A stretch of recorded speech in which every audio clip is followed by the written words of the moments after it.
Al verificar el cumplimiento de su sentencia sobre la vicepresidenta Verónica Abad, la jueza Nubia Vera encontró la sede del Ministerio de Trabajo cerrada por desinfección y una placa de disculpas invisible. Los presidenciables que perdieron en la primera vuelta continuarán con protección especial hasta la proclamación de resultados, pero 5 desistieron de tenerla. En su informe electoral, la Organización de Estados Americanos señala que la campaña transcurrió sin claridad sobre si el presidente Noboa debía o no tomar una licencia, lo que generó incertidumbre, tensión y desconfianza, y pide a las autoridades se pronuncien de manera oportuna y clara. El Estado vuelve a subsidiar 10 centavos por cada galón de las gasolinas Extra y Ecopaís, porque Ecuador debe importar naftas debido a la paralización de la refinería de Esmeraldas. 2 ríos del país están desbordados en Guayas y afectan a más de 200 casas, mientras en los ríos la fuerza del agua destruyó 150 hectáreas de cultivos de arroz y cacao. El presidente de Estados Unidos, Donald Trump, ordenó dejar de fabricar monedas de $1 centavo, porque cada una cuesta casi 4 centavos. Un estudio del Foro Económico Mundial revela que hasta el año 2030 en el mundo desaparecerán 13 millones de empleos de cajeros, 6 millones de asistentes administrativos y 3.5 millones de conserjes, pero serán reemplazados por cargos relacionados a la tecnología. El presidente Donald Trump y su homólogo ruso Vladimir Putin inician un diálogo para poner fin a la guerra en Ucrania. Si los enamorados tienen el día de San Valentín para celebrar, los solteros tienen mañana San Solterín para disfrutar su libertad. Más de 150 millones de personas en alerta por 3 tormentas de nieve y lluvias que azotan a ciudades como Nueva York, Washington, Tennessee y California. El cantante británico Sting, que actuará este mes en Cuenca, da detalles de su show en una entrevista para la revista Vistazo y Ecuavisa. La luna de nieve o luna de hambre será visible durante esta noche y la madrugada del jueves en todo el Ecuador. El Nacional definió su equipo titular para el decisivo partido de revancha en la primera fase de la Copa Libertadores. Amigos, ¿qué tal? Buenas noches, bienvenidos a Televistazo Estelar. Comenzamos ya con el desarrollo de la información en este día. La ministra de Trabajo, Ivonne Núñez, colocó una placa invisible en la entrada del edificio con las disculpas a la vicepresidenta Verónica Abad ordenadas en sentencia. La jueza Nubia Vera y la abogada de Abad calificaron al hecho como una burla. Vera ahora piensa tomar acciones por el incumplimiento del fallo. Lo informa Jacqueline Rodas. A las 2 de la tarde, la jueza Nubia Vera llegó al Ministerio de Trabajo para verificar si la ministra Ivonne Núñez cumplió con uno de los puntos de su sentencia a favor de la vicepresidenta Verónica Abad, la colocación de una placa en la entrada. Pero se encontró con una hoja pegada en la puerta anunciando que el edificio está cerrado por desinfección. A un lado, la placa ordenada. ¿Dónde está la placa? Ahí. ¿Alguien puede leer esto? A ver. Yo no puedo leer, no sé si ustedes, perdón. No traje ni la lupa. Poniéndose así, voy a dar lectura. No se puede leer. O sea, yo voy a hacer un esfuerzo. Señor secretario, por favor, si realiza la toma. Tenemos un vinil transparente con letras blancas y una pared blanca que no se puede leer. Tal vez me ayuda alguien poniendo un fondo negro para dar lectura, a ver si es el texto que se le dispuso primero. Con la ayuda de una tela negra, logró leer la placa y constató que además no es el texto dispuesto. Definitivamente no se ha dado cumplimiento a lo dispuesto por esta juzgadora. Las sentencias de los jueces no son para que queden en letra muerta, no son para que las personas que se someten a la justicia se burlen de ello. La abogada de la vicepresidenta Abad rechazó la actuación del gobierno. Esta falta de respeto, no solo a la justicia constitucional, que lo están tomando como sátira, sino también a la investidura de la señora vicepresidenta. Solicitamos a su autoridad que el expediente se sea remitido a la Corte Constitucional para que conozcan de esta acción de incumplimiento. Se tomará en cuenta lo que usted manifiesta, toda vez que, claro, incurren en el artículo 282 del Código Orgánico Integral Penal, es decir, el incumplimiento por autoridad competente. Damos por terminado esta diligencia y se dispondrá lo que en derecho corresponde. La diligencia terminó antes de las 2:30. Un asistente legal de Abad compró una cartulina negra, la pegó detrás de la placa transparente para que sea legible. Las misiones de observación electoral de la OEA y también de la Unión Europea critican que el presidente Daniel Noboa no haya pedido licencia para hacer campaña. Mencionan que fue un factor de incertidumbre en estas elecciones. Francisco Garcés tiene más detalles. En sus informes de observación electoral, la OEA y la Unión Europea se refieren a la negativa del presidente candidato Daniel Noboa de tomar licencia para hacer campaña. Lo mencionan como un factor de incertidumbre. La OEA en su informe dice que hasta el cierre de la campaña no hubo claridad sobre si el presidente debía o no tomar licencia. Eso, a su parecer, generó tensión y desconfianza en el ambiente electoral.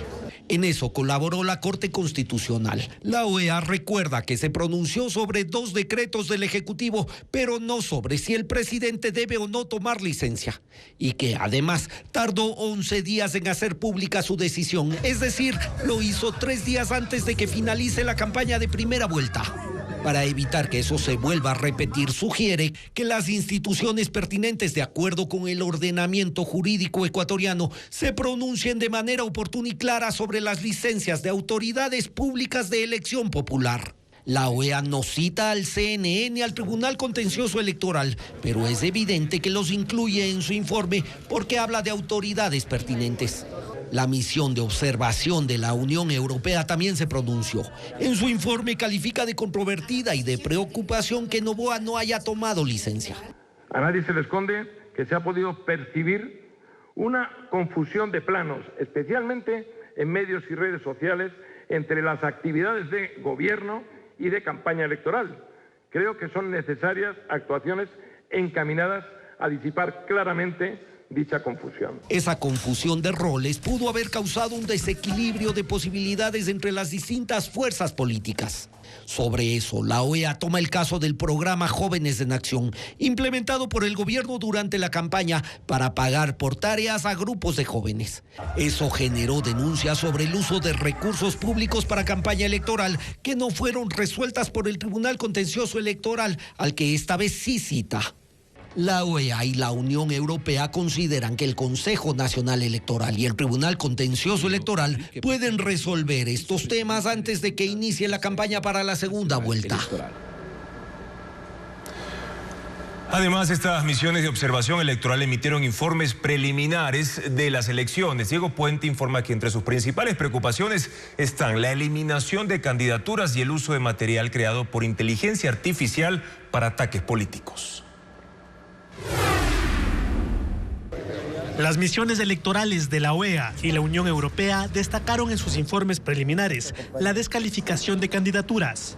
La OEA contabilizó 52 listas no inscritas a pesar de que numerosas candidaturas cumplían con los requisitos electorales, mientras que la Unión Europea calificó de controvertida la descalificación de Jan Topic a la presidencia y dijo que el hecho de que las pruebas para su sanción se mantuvieran confidenciales ha suscitado dudas sobre el respeto a su defensa. Según la OEA, el 23% del contenido viral identificado como desinformación presentó elementos generados por inteligencia artificial. El objetivo era atacar a sus contrincantes políticos y se logró alterando logotipos de medios de comunicación y su material periodístico. Cuando hubo información que desmentía las alteraciones, el material adulterado continuó circulando en cuentas de algunos periodistas y figuras públicas. Para la OEA, 4 organizaciones políticas nacionales no entregaron informes económicos y entre las que sí lo hicieron dieron pocos detalles. Por ejemplo, solo incluyeron gastos de $0 a $200. La Unión Europea concluyó que no existe un efectivo control de la autoridad electoral por falta de recursos, lagunas legales y por la ausencia de sanciones. Ante una denuncia por un sistema paralelo con resultados oficiales que usó las Fuerzas Armadas, la OEA recogió información del Comando Conjunto En ella se indica que los militares cuentan con un módulo de seguimiento y control de las operaciones militares que finaliza cuando sus miembros envían una foto del acta pública de escrutinio. Para evitar suspicacias sobre el rol de las Fuerzas Armadas, la OEA recomendó sustituir esas fotografías por un documento estándar que pueda ser suscrito por el CNE y el representante de las Fuerzas Armadas. Debe contener únicamente el número de la Junta y el horario de entrega del paquete electoral.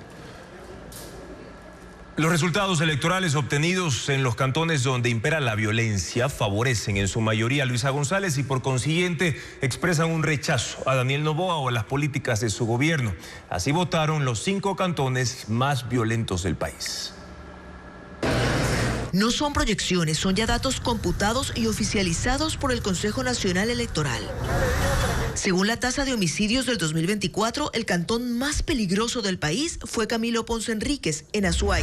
Y estos son los resultados obtenidos ahí. Luisa González consiguió el 61.58% y Daniel Noboa el 32.08%.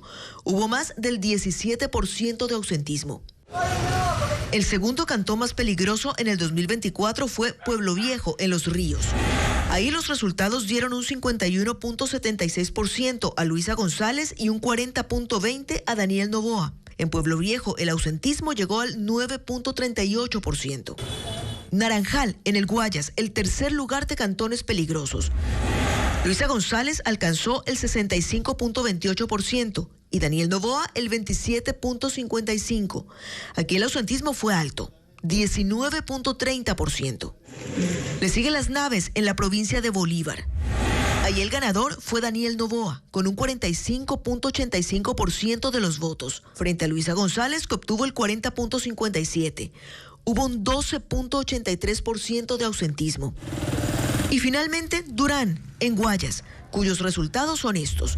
Luisa González, 51.72% y Daniel Noboa, 40.18%. Ausentismo de más del 16%. Y aunque no todos los cantones tienen ya el 100% de actas computadas, la tendencia está definida.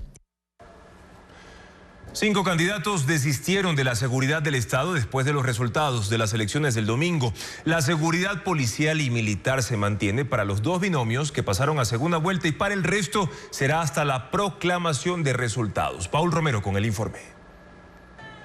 5 candidatos que perdieron las elecciones renunciaron a continuar con seguridad y protección del Estado, 2 presidenciables y 3 vicepresidenciables.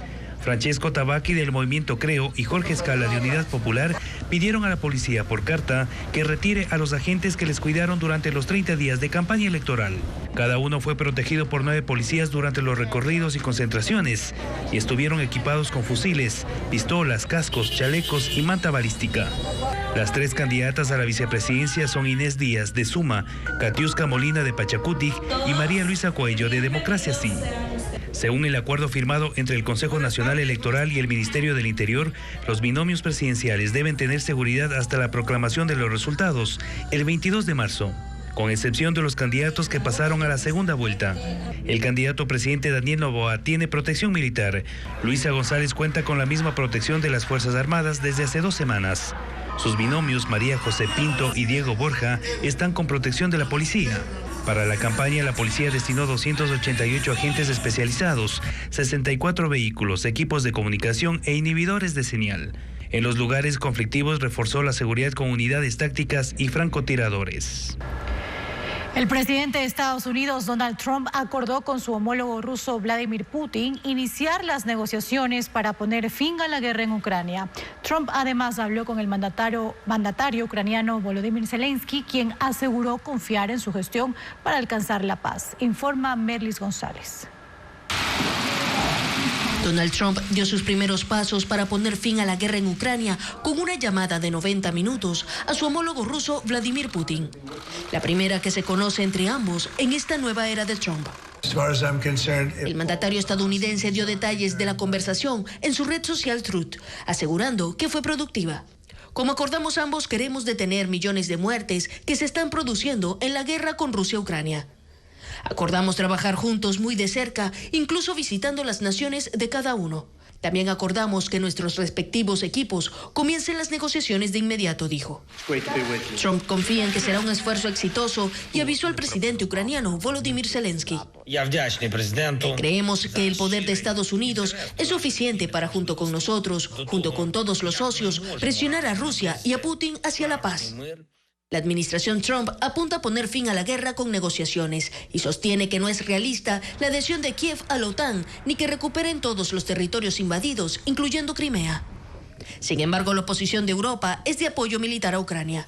Este miércoles se anunció un nuevo paquete de ayudas para defensa aérea y artillería. 3 tormentas causan estragos en Estados Unidos, 2 provocan nevadas extremas y una tercera, que está por empezar, traerá lluvias torrenciales que podrían causar deslizamientos de tierra en California. Más de 150 millones de personas están bajo alerta. Ileana Suárez con las imágenes. La nieve y lluvias heladas están afectando a millones de personas en Estados Unidos y el mal tiempo podría extenderse hasta el sábado. La primera tormenta comenzó ayer y afectó desde el Valle del Tennessee hasta las principales ciudades del este del país, como Nueva York y Washington, D.C., con acumulaciones de hasta 8 centímetros de nieve. En el estado de Virginia se declaró emergencia. La policía estatal informó sobre más de 200 siniestros de tránsito y docenas de heridos. Además, en estados como Kentucky, Carolina del Norte y Ohio, cerraron escuelas por las condiciones peligrosas en las vías. La segunda tormenta se formó en el centro del país, golpeando con fuerza en Colorado y en Kansas, con acumulaciones de nieve que superan los 20 centímetros. Las autoridades se preparan para realizar reconexiones en caso de que las formaciones de hielo en los cables provoquen apagones en algunas zonas. Los pronósticos dicen que mañana habrá una tercera tormenta que traerá fuertes lluvias a California. Esto incluye zonas devastadas por los incendios forestales en el condado de Los Ángeles, por lo que se apresuran con las tareas de remoción de escombros, ya que las precipitaciones provocarán inundaciones y deslizamientos de lodo. La demora para reparar la refinería de Esmeraldas obliga a la importación de más nafta para poder producir gasolina extra y ecopaís. Es uno de los factores que obligaron al régimen a subsidiar el precio de venta de estos combustibles. El informe con Francisco Garcés. La gasolina extra se venderá nuevamente con subsidio estatal durante los próximos 30 días. No lo requirió en enero cuando se vendió a su precio internacional. Desde este miércoles la gasolina extra subió 5 centavos de dólar y ahora vale $2.76 por galón. Ese precio se mantendrá debido a que el gobierno decidió subsidiar cada galón con 10 centavos. Ese es el valor que consta en la resolución del Servicio de Rentas Internas para los próximos 30 días. La necesidad de subsidiar la gasolina tiene 2 razones, según un documento de Petroecuador y la Cámara de Distribuidores de Combustibles. La primera, el precio internacional del petróleo subió 8% el último mes y en consecuencia se incrementa el precio de producción y venta de sus derivados.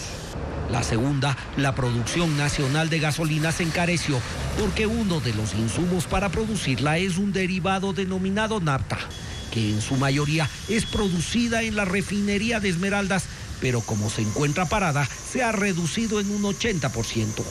Para compensar esa caída se requiere importarla y en enero llegaron 300,000 barriles y para febrero se estima que se necesitarán 380,000 barriles. Esto encarece la producción de la gasolina. El presidente de Estados Unidos, Donald Trump, ordenó dejar de fabricar monedas de $1 centavo porque considera que es un gasto innecesario. Adriana Bermeo informa que en Ecuador el Banco Central aseguró que está debidamente abastecido y que va a analizar alternativas para atender la demanda local. Estados Unidos le dice adiós a la moneda de $1 centavo. El presidente Donald Trump anunció en su cuenta Truth Social que ordenó al Departamento del Tesoro detener su producción porque según él es caro y un gasto innecesario.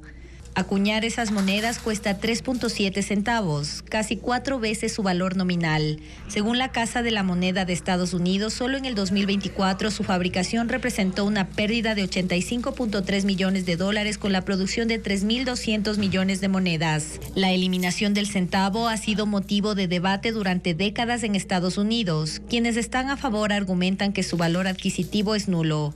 que su uso en transacciones es cada vez menor y que terminan acumulados en frascos en lugar de mantenerse en circulación.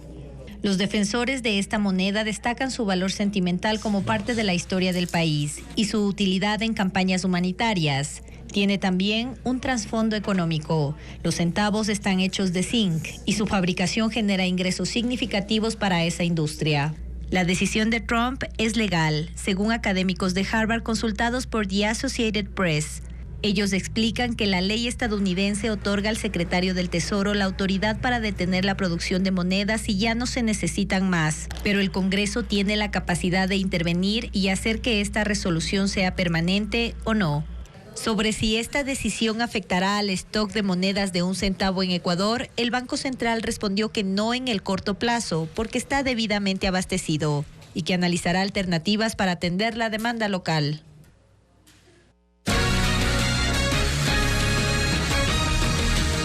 El negocio inmobiliario volvió a reducirse el año pasado. Las cifras de los promotores muestran la contracción. Los precios empezaron a bajar en Quito, mientras que en Guayaquil se mantuvieron. Francisco Garcés, explique estos datos. El mercado inmobiliario del país se redujo en el 2024, según la evaluación preliminar que hacen los promotores inmobiliarios. En su informe de cierre de año, determinan que se firmaron 9.000 promesas de compraventa menos que en el 2023. Es una caída del 9%. Noviembre fue el mes más crítico, pues la reducción fue del 37%. Ha tenido un corte drástico en la pandemia que ha venido en subas y bajas, pero podríamos decir que el 2024 es el que más se asemeja al 2020.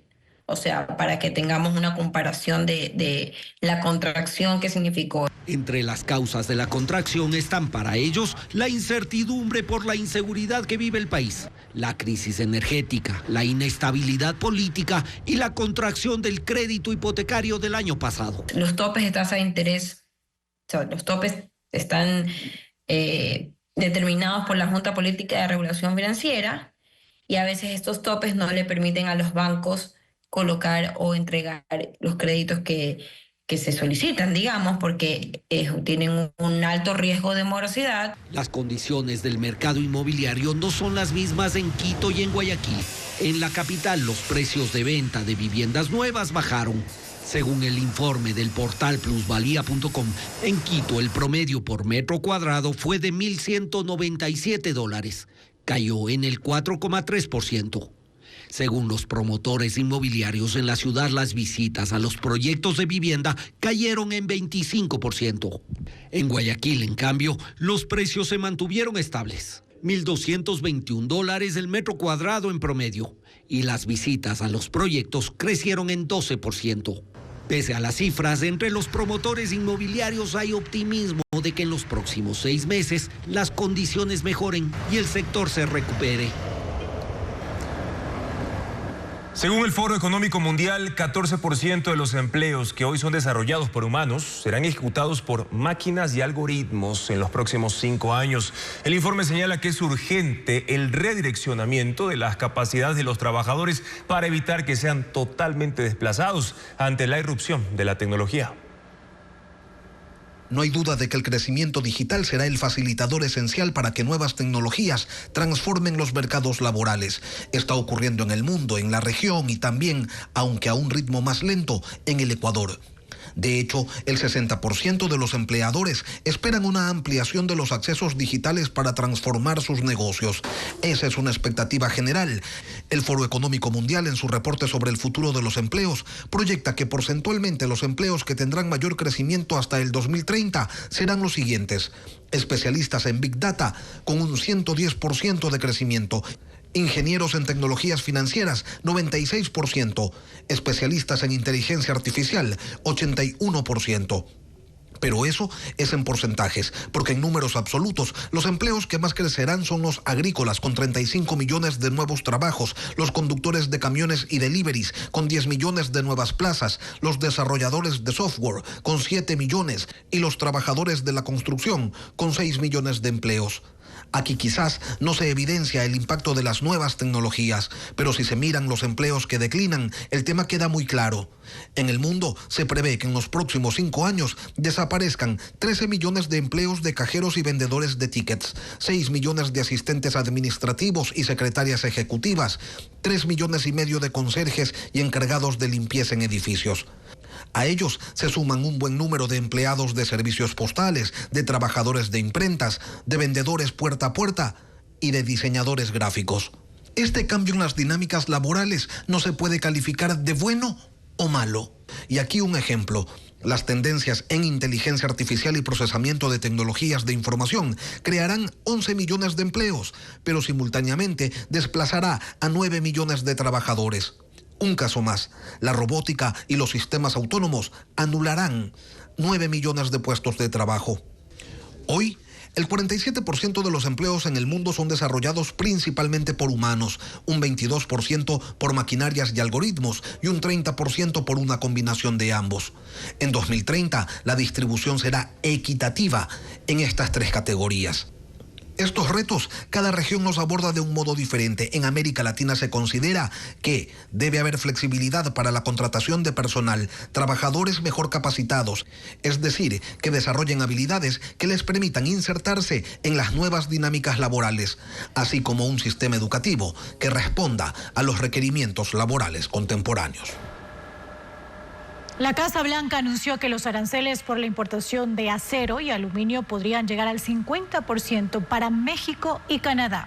La razón, explicaron desde Washington, es que el impuesto del 25% anunciado ayer para todos los países se sumaría al otro 25% decretado por el presidente Donald Trump específicamente para sus vecinos norteamericanos y que solo fue suspendido hasta el 4 de marzo. Sin embargo, tanto el primer ministro canadiense Justin Trudeau como la presidenta mexicana Claudia Sheinbaum esperan poder cancelar por completo esta iniciativa con grupos de trabajo conjuntos en la materia. Un incendio en una fábrica de ropa dejó 21 heridos en Brasil. En el lugar se hacían los trajes para escuelas de samba de Río de Janeiro. El fuego inició pasadas las 7 de la mañana de este miércoles en una fábrica de ropa especializada en disfraces de carnaval en Río de Janeiro. Los bomberos fueron alertados de inmediato. Tuvieron que subir las ventanas y quitar los barrotes para sacar a los empleados del lugar que estaban atrapados en los pisos superiores, pues no había escaleras de emergencia. Los trabajadores salieron en medio de espesas columnas de humo negro mientras las llamas avanzaban rápidamente por el edificio debido a la gran cantidad de material inflamable. 21 personas resultaron heridas, 12 de gravedad. Según las autoridades, la fábrica textil de 500 metros no tenía permisos para funcionar, a pesar de ser una de las más buscadas por las escuelas de samba. El responsable de los desfiles de carnaval dijo que la pérdida material fue total y que por eso muchos grupos no podrán participar en las fiestas más importantes de Brasil. Los astronautas Suni Williams y Butch Wilmore, que quedaron varados en la Estación Espacial Internacional, serán traídos de vuelta a la Tierra entre el 19 y 20 de marzo. Esto se debe a que la misión Crew 10 decidió no usar una nueva cápsula de SpaceX, cuya preparación requería un proceso más largo. En su lugar, viajarán en la cápsula Dragon Endurance, que ya fue usada en misiones anteriores. Williams y Wilmore, de la misión Crew 9, viajaron en junio de 2024 en el primer vuelo de prueba tripulado de Starliner de Boeing, pero por complicaciones técnicas enviaron de regreso la nave. Ambos debían permanecer 8 días, sin embargo ya tienen 8 meses en la estación espacial. Y los gobiernos de Panamá y Costa Rica anunciaron medidas conjuntas para gestionar de forma controlada el retorno de migrantes irregulares desde el norte hacia el sur. Esto luego de detectar un flujo de migrantes inverso en el que los indocumentados han desistido de viajar a Estados Unidos debido a las políticas antimigrantes de Donald Trump. Más de un centenar de migrantes irregulares fueron impedidos de ingresar a Panamá desde Costa Rica. Ocurrió en Paso Canoas, un puesto limítrofe entre ambas naciones centroamericanas. Este grupo, conformado por hombres, mujeres y niños, en su mayoría venezolanos, desistió de llegar a Estados Unidos debido a las duras políticas migratorias de Donald Trump. Dicen que no harán un viaje tan largo para ser deportados, por lo que prefieren volver a pie a sus países, así tengan que cruzar nuevamente la selva del Darién. El grupo no pasó de la frontera. En medio de insultos y empujones, los policías panameños los obligaron a volver a Costa Rica para que sean procesados en un centro de atención de migrantes conocido como el CATEM, para que registren sus datos y se les realice un control biométrico para verificar sus antecedentes penales. Desde que Trump asumió el poder, los países de tránsito de migrantes enfrentan un nuevo desafío, pues las deportaciones masivas están provocando un flujo migratorio a la inversa, asunto que fue detectado precisamente por los gobiernos de Panamá y Costa Rica, que acordaron trasladar a estas personas que retornan desde el norte hacia el sur a los albergues instalados en la frontera común, para luego repatriarlos por vía aérea o marítima a sus lugares de origen. En enero de 2024, un total de 231,000 viajeros irregulares cruzaron el Darién y en enero de este año se reportaron solo 1,700. 27 organizaciones religiosas en Estados Unidos demandan al gobierno de Donald Trump para evitar arrestos de migrantes dentro de las iglesias. El grupo, que incluye a cristianos, judíos reformistas, bautistas, presbiterianos, entre otros, busca mantener a los agentes de inmigración fuera de las escuelas, hospitales e iglesias, lejos de redadas migratorias. Desde la toma de posesión de Trump, muchos feligreses han dejado de acudir a las iglesias y han optado por seguir los servicios religiosos en línea. La luna de nieve es el evento astronómico que se llevará a cabo esta noche. Durante la madrugada del jueves será visible también en Ecuador. Según el Observatorio Astronómico de Quito, el fenómeno sucede una vez, pero ¿en qué factores influye la luna llena? Vamos a conocerlo. La luna de nieve o luna de hambre es un fenómeno astronómico que iniciará con la puesta de sol y durará toda la madrugada de este jueves. Será visible en todo el Ecuador sin necesidad de usar binoculares ni telescopios. Su máximo brillo ocurrirá a las 3:45 de la madrugada, según el Observatorio Astronómico de Quito, y se registra una vez al año. Pero, ¿por qué se denomina de esta manera? Según el astrofísico Jairo Armijos, se debe a las dificultades que enfrentaban las tribus al cazar. Para estos pueblos de Norteamérica, en esta época pasaban hambre, no conseguían tanta comida como ellos deseaban. Pero la fase de luna llena de este satélite natural influye en muchos aspectos de la vida cotidiana, como la agricultura. Sembrar en días de luna llena tiene beneficios confirmados por la ciencia. Durante estas épocas, cuando tenemos luna llena, como le dije, hay mayor cantidad de luz, incluso durante la noche, y las plantas no solamente están recibiendo luz durante el día, que tenemos sol, sino también durante la noche. Es un beneficio adicional. La radiación solar que proyecta la luna llena también es beneficiosa para la salud, como fuente de vitamina D, ya que según el experto, recibir esta energía en la noche resulta menos dañina que hacer baños de sol durante el día.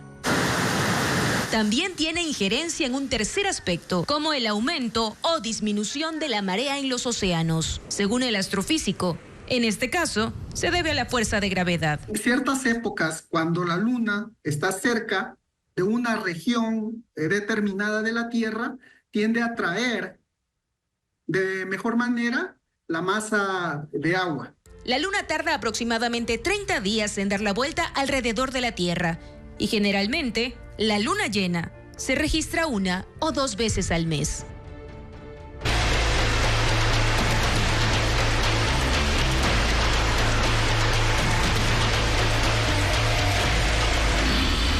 Clima y llegan las lluvias.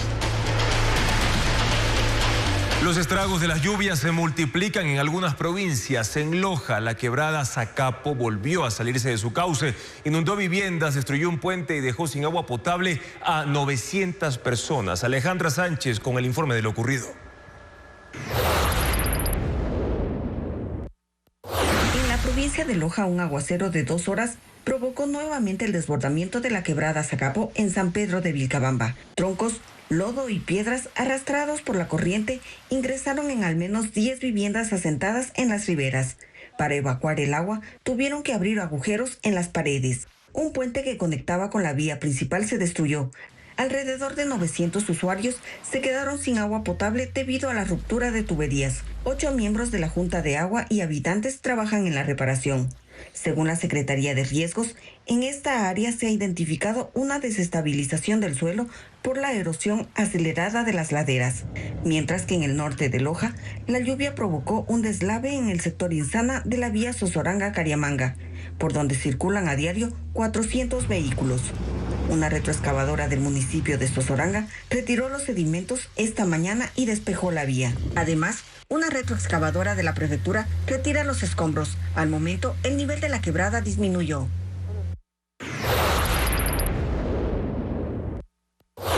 En Guayas, las lluvias dejaron varias calles del centro del Cantón Milagro anegadas. En las zonas de 24 de Mayo, Abdón Calderón y Eloy Alfaro, los conductores circularon por vías convertidas en ríos, mientras comerciantes trasladaron sus mercancías a los portales para evitar pérdidas. El Cuerpo de Bomberos alertó sobre el aumento del caudal del río Milagro y desplegó patrullajes en las zonas cercanas como medida de prevención.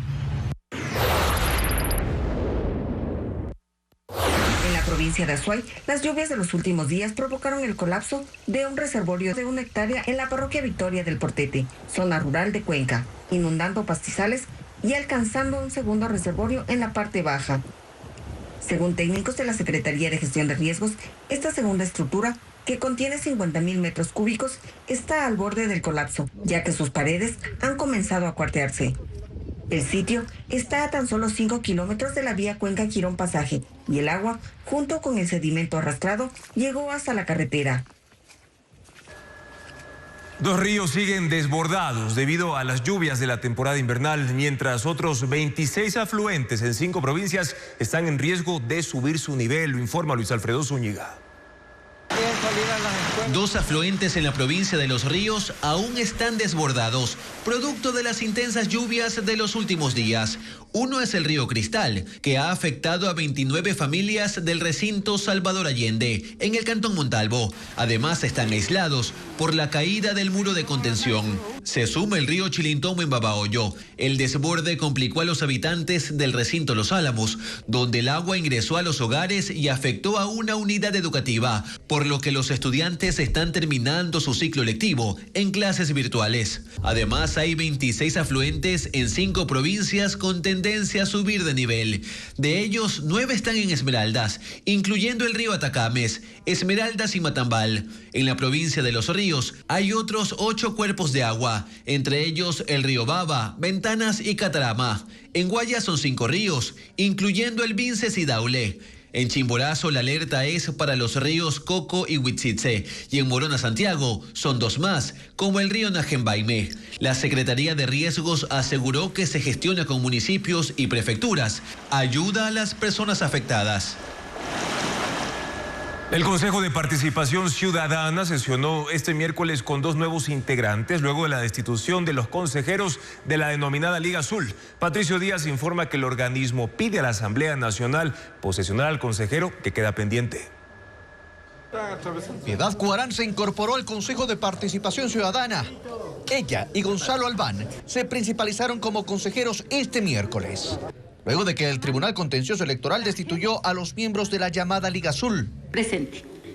Albán dice que mientras fue alterno llegó para romper la mayoría que impulsaba la Liga Azul y que hoy su intención es que el Consejo avance lo antes posible en sus responsabilidades.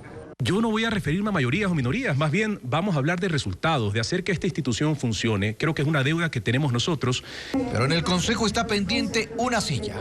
Están 6 de los 7 consejeros y el último tiene que ser posesionado por la Asamblea. Pero el Legislativo no toma la decisión, en medio de una polémica entre si deben posesionar a David Rosero u Óscar Ayerbe. Rosero fue consejero y la Corte Constitucional lo destituyó. Según la ley, no puede regresar a la misma institución de la que fue cesado. Ese es el argumento de Ayerbe para exigir su posesión. Estuvo en el Consejo y desde ahí advirtió a la Asamblea que si posesionan a Rosero, incumplirían la decisión de la Corte. Y se verán todos abocados, a quienes así lo hagan, a la capacidad que tiene la Corte Constitucional de destituirles por desacato de una sentencia ejecutoriada. El presidente del Consejo de Participación Ciudadana, Andrés Pantoni, dice que la Asamblea tiene que dirimir. La función legislativa, verificar con los documentos habilitantes, las certificaciones del Ministerio de Trabajo, y ellos tendrán que hacer la acción pertinente para que el Consejo de Participación Ciudadana tenga la conformación total. Los legisladores principales de la Asamblea retomaron funciones y este miércoles se reunieron en sesión del Pleno. Sin embargo, en la convocatoria no estuvo la posesión de los consejeros de participación. La Comisión Interamericana de Derechos Humanos amplió las medidas cautelares a favor de Jorge Glass. Dispuso a Ecuador que lo saque de la cárcel La Roca y lo traslade a otra con mejores condiciones por su alto riesgo de suicidio. Más detalles con Jacqueline Rodas. La Comisión Interamericana de Derechos Humanos amplió las medidas cautelares otorgadas a Jorge Glass en 2019 para que el Estado proteja su vida e integridad. Este 10 de febrero aprobó una resolución en la que reconoce los esfuerzos de Ecuador para cumplir las medidas y agradece las facilidades para la visita que realizó en octubre pasado, en la que constató que el Estado sí cumplió con la entrega de medicamentos a Glass. Sin embargo, la CIDH determina que la atención médica brindada al sentenciado no ha sido adecuada ni oportuna y que tiene un elevado riesgo de suicidio. Dispone que se traslade inmediatamente al señor Jorge David Glass Espinel de centro de detención distinto al Centro de Privación de Libertad CPL Guayas número 3, conocido como Cárcel La Roca, y detalla 12 características que debe tener el nuevo centro, entre ellas una celda sin objetos con los que pueda autolesionarse, espacio iluminado, ventilado y limpio, que tenga servicios básicos, no esté sobrepoblado, evitar su aislamiento extremo y permitir visitas en un espacio privado. La comisión cita informes médicos y psicológicos sobre múltiples enfermedades de Jorge Glass y que el condenado reportó aumento de alucinaciones visuales y flashback de manchas de sangre y descuartizados que lo perturban. Dispone que se le haga una evaluación médica en un hospital. La Comisión Interamericana de Derechos Humanos dejó claro que no se pronuncia sobre el asilo diplomático otorgado por México, como solicitó la defensa de Glass.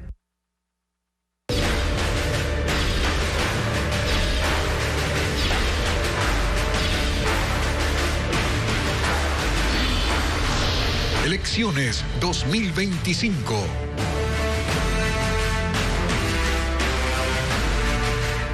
La OEA recogió los casos de secuestros e intimidaciones que se dieron durante la campaña política. En su informe señala que por la violencia que vive el país, las organizaciones tuvieron problemas para que sus afiliados acepten nominaciones o no renuncien. Diego Puente con más información al respecto. La violencia electoral es uno de los capítulos del informe de los observadores de la Organización de Estados Americanos que vigilaron los comicios del domingo. Detallan 5 casos de secuestro, amenazas presenciales o telefónicas y un ataque armado contra candidatos de Amigo, Sociedad Patriótica, Creo, Revolución Ciudadana y Democracia Sí. Señala, sin dar nombres, que por la violencia las candidaturas y representantes de los partidos políticos tuvieron que modificar o limitar sus actividades de campaña. Para Giovanni Atarihuana, director de Unidad Popular, el informe corrobora lo que se vivió en sus recorridos. Ellos pidieron permiso a líderes de mafias criminales que tienen control en barrios de Esmeraldas y de Durán en Guayas para acceder y presentar sus propuestas a los votantes. La candidata Andrea González tuvo que interrumpir un recorrido en Manabí por una alerta de seguridad. Lo mismo pasó con Carlos Rabascal de la Izquierda Democrática. Y desconocidos dispararon contra el domicilio del candidato por el Oro, Gabriel Ugarte. Los candidatos de Suma no hicieron campaña en Esmeraldas y Santo Domingo, luego de recibir alertas. En esta última provincia, Lenin Sánchez de Avanza recibió una intimidación que denunció en rueda de prensa. El día de ayer, aproximadamente a las 9 de la mañana, fuimos amenazados, nos dejaron este listón de color negro y una nota amenazante. El informe de la OEA añade un elemento nuevo en esta campaña. En algunas provincias, las agrupaciones políticas tuvieron dificultad para contar con candidatos debido a amenazas o a renuncias por la violencia. Avanza no pudo completar listas provinciales y del Parlamento andino, luego que inexplicablemente, según su presidente Javier Orti, los candidatos renunciaron a su nominación, incluso después de estar inscritos en el CNE. La izquierda democrática tuvo casos de candidatos que luego de ganar las primarias renunciaron. Dijeron abiertamente que fue por amenazas. Incluso enviaron fotos de ataques armados a sus vehículos. El informe observó que no existen datos oficiales desagregados de las víctimas de violencia política que permitan contar con información estadística completa y oportuna y dimensionar el impacto en el país.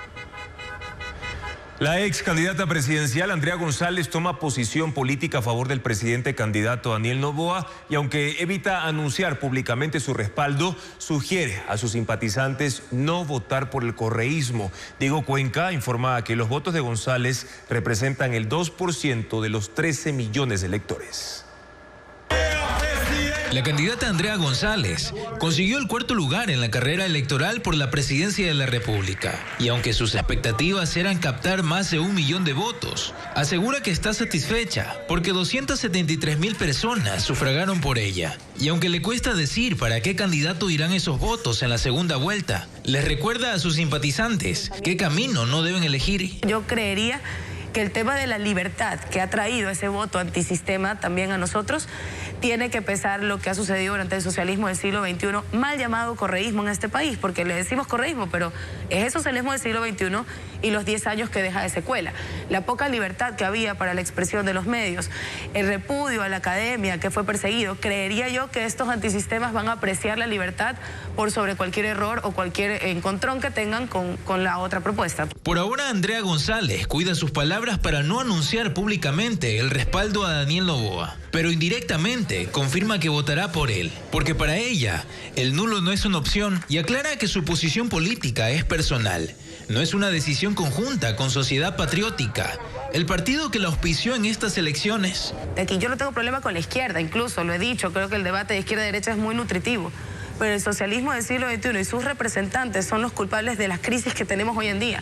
Ellos pactaron con las FARC el uso de nuestro mar territorial y hoy la mafia albanesa y asiática son parte de este ecosistema tan florido que tenemos. Ratifica que no tiene acercamientos con otras tiendas políticas para una eventual alianza que favorezca al oficialismo, pero sostiene la intención de abrir un nuevo partido político, al que denomina Verde Liberal. 80 nuevos legisladores se confirman al llegar el escrutinio al 100% en 18 provincias. Ayer presentamos los primeros 36 y hoy se confirmaron otros 44 asambleístas. La mayoría se mantiene entre ADN y Revolución Ciudadana. Patricio Díaz informa de quiénes se trata. Vamos a verlo. Este miércoles se cerró el 100% del escrutinio en 7 provincias. Con ello es posible ver quiénes serán los representantes en la asamblea. Todas las la mayoría se reparte entre ADN y la Revolución Ciudadana. En Castro en Pichincha se reeligieron por el oficialismo el segundo vicepresidente de la asamblea, Egner Recalde, Inés Alarcón, Natalie Morillo, Hernán Zapata y Natalie Farinango. A ellos se suman 5 nuevos representantes de ADN. En la Revolución Ciudadana regresan por Pichincha Yajaira Urresta, Patricio Chávez y Jairín Noriega. Se suman como nuevos legisladores otros 6 de sus coidarios, entre ellos el exgerente de Yachay, Héctor Rodríguez, y la exministra de Justicia, Lady Zúñiga. Pachacútic obtuvo una curul con Dina Farinango, que fue legisladora en un periodo anterior. En Azuay, por ADN, se reelige a Adrián Castro y lo acompañarán Camila León y Anthony Becerra. Por la Revolución Ciudadana se reelige Mabel Méndez y se unen Roque Ordóñez y Gerardo Clavijo. En Bolívar se reeligieron Henry Bosques por ADN y María Yumbay por Pachacútic. Regresa después de un periodo Mireya Pazmiño, ex Pachacútic, hoy Revolución Ciudadana. En El Oro se reeligió Steven Ordóñez por el Movimiento Sur. ADN llega con 2 representantes y Revolución Ciudadana también con 2. Entre ellos Noemí Cabrera, ex asambleísta. La segunda vuelta electoral será en abril y los candidatos se preparan para el nuevo debate y también la campaña. En el siguiente reportaje conozcan cuándo se llevarán a cabo estas actividades y si todavía tienen la oportunidad, si pueden cambiar de lugar de votación para el balotaje entre Daniel Noboa y Luisa González. La elección del domingo puso en segunda vuelta a Daniel Noboa y Luisa González. Los ecuatorianos volverán a las urnas el domingo 13 de abril para elegir al gobernante hasta 2029. Pero antes hay procesos en el calendario electoral. El 23 de marzo será el debate entre los dos finalistas. La campaña para captar el 51% del electorado iniciará el 24 de marzo y terminará el 10 de abril. El sufragio iniciará con las personas privadas de la libertad el 10 de abril y el 11 se realizará el voto en casa a personas mayores de 50 años con discapacidad física superior al 75%. Desde el 11 al 13 de abril regirá el silencio electoral. El ganador o ganadora de la segunda vuelta asumirá desde el 24 de mayo de 2025. Los asambleístas asumen funciones el 14 de mayo. Los 13.7 millones de ecuatorianos facultados para votar no pueden cambiarse de domicilio electoral para la segunda vuelta.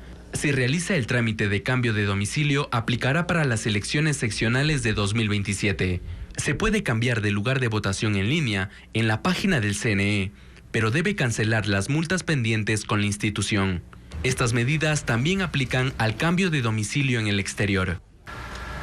6 especies y un género de ranas de hojarasca son los nuevos descubrimientos en Ecuador. Los anfibios miden 2 centímetros y fueron hallados en 5 provincias de la costa, sierra y Amazonía. Vanessa Robles nos cuenta más sobre estas nuevas especies.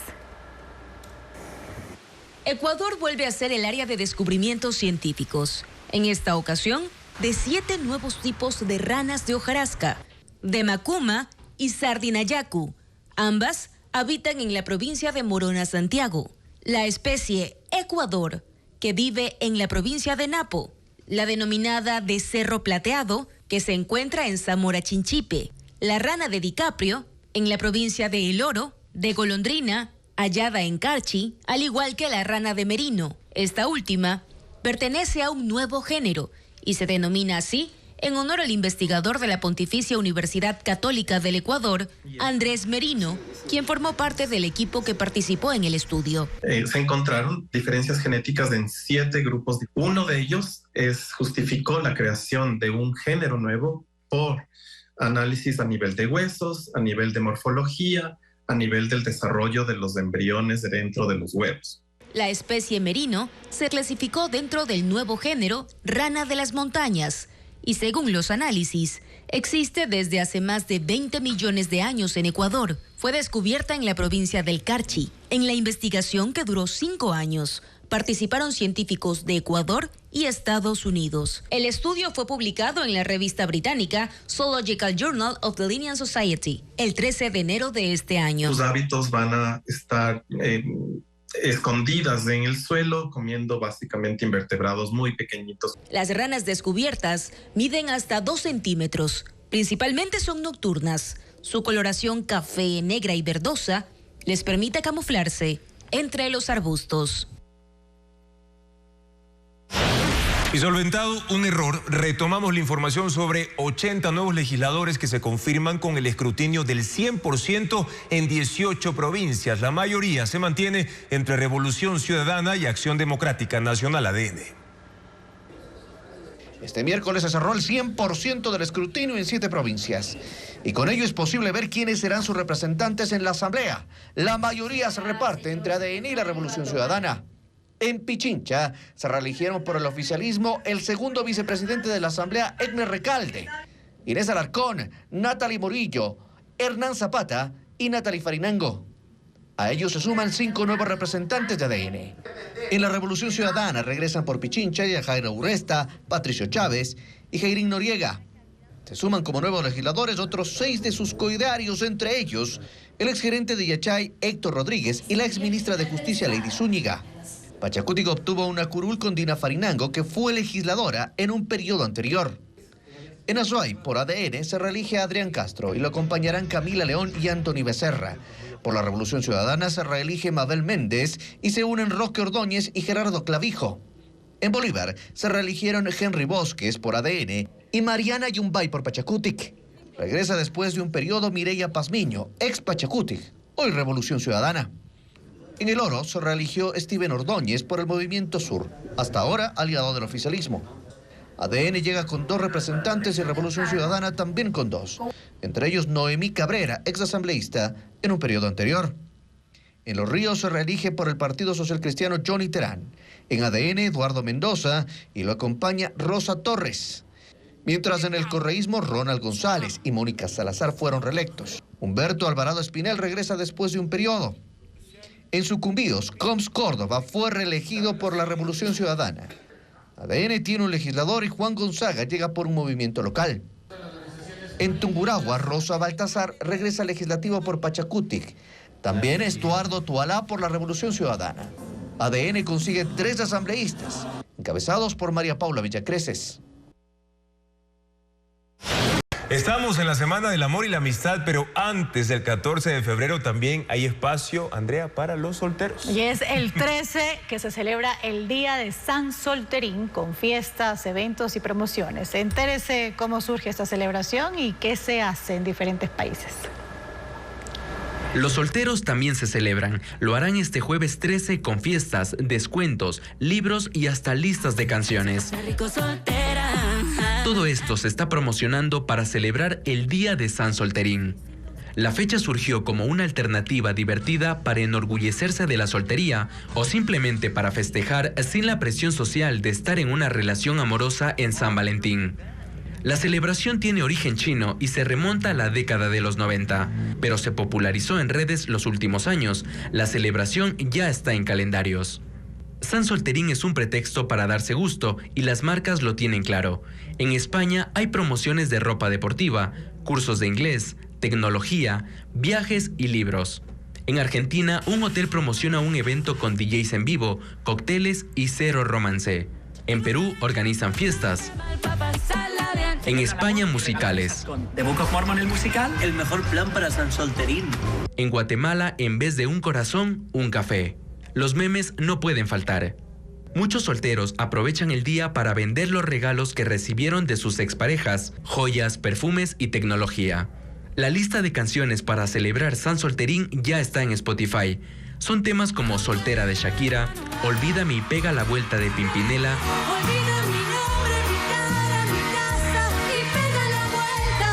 y la cumbia del Dipi, Soy Soltero. Ay, qué lindo es ser el soltero. Que se viraliza en internet. Vivir todo el día al pedo. Intercambio de pulseras, fiestas en la piscina y hasta cortesías para quienes asistan a comer solos. Son parte de las propuestas para quienes celebren este 13 de febrero la soltería. Vanessa Robles recapitula parte de estas innovadoras propuestas para esa fecha. La celebración de San Solterín el 13 de febrero no pasa desapercibida en Ecuador. En redes sociales, por ejemplo, los locales buscan clientes sumándose a la tendencia, como esta marisquería de La Tacunga, que obsequia cervezas a quienes vayan a comer solos. Premiamos tu soltería, así es, este 13 de febrero no sufras más. O este otro establecimiento ubicado en el cantón Salcedo, provincia de Cotopaxi, que ofrecen cortesías para quienes coman solos. Ya que si vienes solo por tu compra, la bebida la ponemos nosotros. También locales apuestan porque los solteros se deshagan de los regalos de las relaciones que no funcionaron. ¿Aún tienes el peluche de tu ex y verlo te hace sentir mal? Te lo cambiamos por un cóctel. Otros organizan eventos, como este bar de Urdesa, norte de Guayaquil. En la actividad Apaga el semáforo, los asistentes escogerán el color de la pulsera. Verde significa estoy disponible. Amarillo es complicado. Y rojo significa no disponible, con música y karaoke. Permite conocer personas, ampliar nuestro círculo social, o sea, no es necesariamente que estoy buscando una relación, pero sí estoy buscando conocer amigos. Mientras que en este club y spa, también en el norte de la ciudad, celebrarán el Pool Party Solteros. Fiesta que se realizará este jueves. Son algunos de los planes que buscan ensalzar la soltería, marcando la tendencia en Ecuador.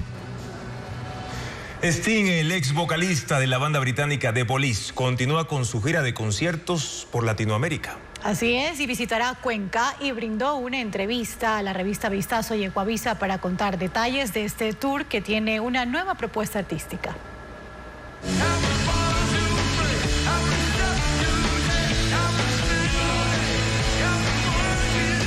Sting, la voz de una de las agrupaciones más importantes del rock de los años 70 y 80 de Police, volverá a Ecuador para presentar su gira de conciertos 3.0 el 28 de febrero en Cuenca, con una nueva propuesta en formato de trío, junto con el guitarrista Dominic Miller y el baterista Chris Mars. Durante una conversación con la revista Vistazo y Ecuavisa, explica cuál es el proceso para elegir los temas que cantará en sus conciertos, al contar con grandes éxitos. No soy una de esas personas que dicen, no quiero cantar nada del pasado. Mi trabajo es interpretar las canciones como si hubieran sido escritas hoy, con la misma energía, con la misma curiosidad, con la misma pasión. Así que eso es mi trabajo. Y también para encontrar algo nuevo cada vez dentro de la canción. Esa es mi búsqueda. That's my quest. El artista estuvo en Quito una vez en el 2014 y dice que tiene pendiente hacer turismo en el país. Sé que es un país de paisajes, de selva tropical, las islas. Me fascina. Desearía pasar más tiempo allí. Mi esposa ha pasado un poco de tiempo trabajando en la selva. A ella le encanta. No la traeré desafortunadamente, pero es un país que me gustaría explorar más.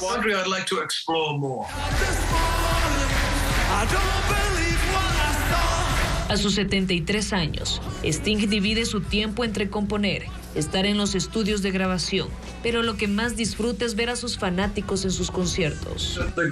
Por mí lo mejor es salir al escenario y estar en forma, y ver la reacción de la gente. Eso es un privilegio y no quiero renunciar a eso. Por eso sigo de gira todo el tiempo que pueda. Con esta gira de conciertos celebra su legado musical, tanto con The Police como en su carrera como solista. Ha ganado 17 premios Grammy, un Globo de Oro, y ha sido nominado varias veces al Oscar por sus composiciones para el cine. Maná se impone como la única banda latina en estar nominada este año al Salón de la Fama del Rock and Roll. Compite entre otros contra Oasis, Mariah Carey, Billy Idol y Cyndi Lauper. Son elegidos por votación por un panel internacional de más de 1,200 artistas, historiadores y profesionales de la industria de la música. Los seleccionados serán anunciados en abril. El rapero Kendrick Lamar, que la semana pasada había ganado 5 premios Grammy, superó en el Super Bowl la audiencia que había tenido Michael Jackson en 1993. 133.5 millones de espectadores. También se convirtió en una de las mayores presentaciones políticas en un espectáculo tan masivo. En su show habló del racismo y de la historia de los negros en Estados Unidos. Estuvo acompañado por el actor Samuel L. Jackson, SZA y la tenista Serena Williams. La esperada gira de Shakira, Las mujeres ya no lloran, en Brasil, empezó anoche en el estadio Nilton Santos de Río de Janeiro y se regó en redes sociales. En los videos compartidos por sus fans, se le ve a la colombiana cantando La bicicleta, Ojos así, Antología y Acróstico. En la pantalla también aparecen sus hijos interpretando el sencillo. Esta gira marca el regreso a los escenarios de la cantante después de 7 años. China pone fin a las celebraciones por el Año de la Serpiente con un festival de farolas. Linternas de papel y esculturas luminosas adornan el país para traer la buena fortuna. Merlis González con las imágenes. La fiesta del Año Nuevo chino cierra por todo lo alto. Las coloridas danzas del león y del dragón fueron parte del despliegue cultural de la celebración más importante de China. Pero el cierre oficial se da con el Festival de las Farolas, un evento que ilumina el país para traer la buena fortuna. Hay desde bazares callejeros tradicionales adornados con centenares de linternas de papel, hasta impresionantes parques temáticos con esculturas luminosas gigantes.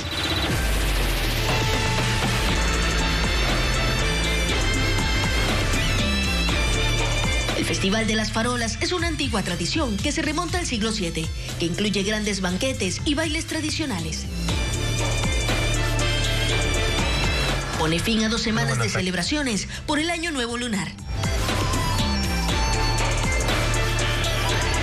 Televistazo regresa mañana a las 5:55 y en contacto directo Enrique Pita, vicepresidente del Consejo Nacional Electoral, estará para hablar del proceso electoral rumbo a la segunda vuelta presidencial. Además, María Luisa Granda, decana de la Escuela de Negocios del ESPOL, para analizar el informe del Foro Económico Mundial sobre los empleos que liquidará la tecnología y lo que debe hacer Ecuador para, de alguna manera, encarar ese desafío. Las noticias a toda hora, amigos, ya lo saben, ecuavisa.com, información siempre verificada con el sello de Televistazo. Buenas noches.